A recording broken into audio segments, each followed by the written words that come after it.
trending, chikahan, at maritesan nina Jericho at Vincent ko umani ng ingay sa social media.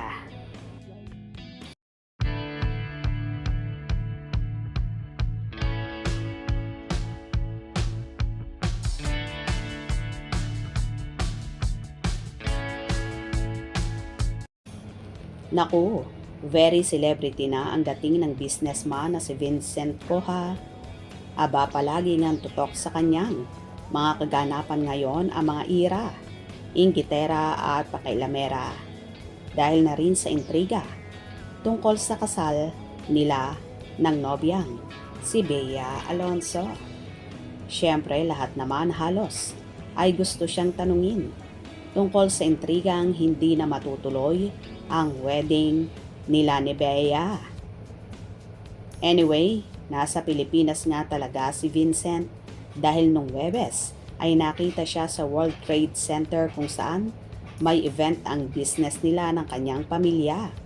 At sa event na yon ay napost ang video na nagkita sila ni Jericho Rosales. May casual chikahan nga sina Vincent at Echo na ikinatuwa ng mga netizen.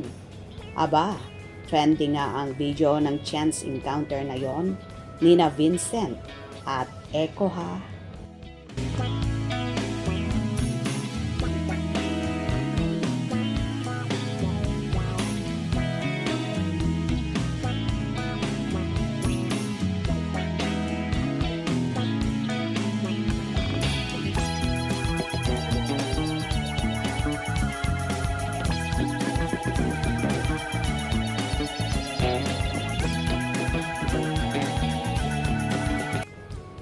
Hirit naman ang mga fanay na batang-bata pa rin daw si Echo at parang hindi tumatanda kung saan pinagkukumpara pa ang kagwapuhan ng dalawa.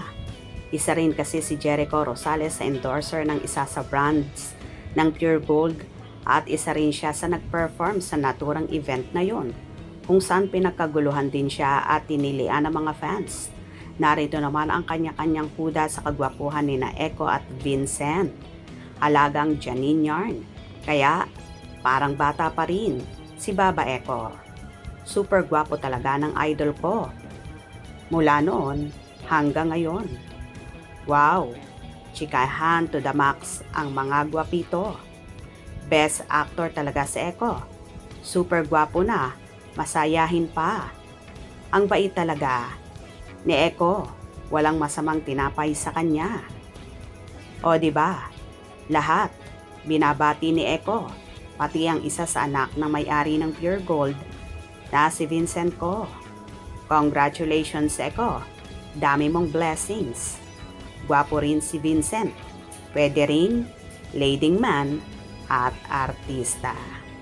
O diba, naging trending nga ang chikahan at maritesan ni na Vincent at ni Echo. Ano kaya ang pinag-usapan ng dalawa? Kung nagustuhan nyo ang video na ito, comment down below.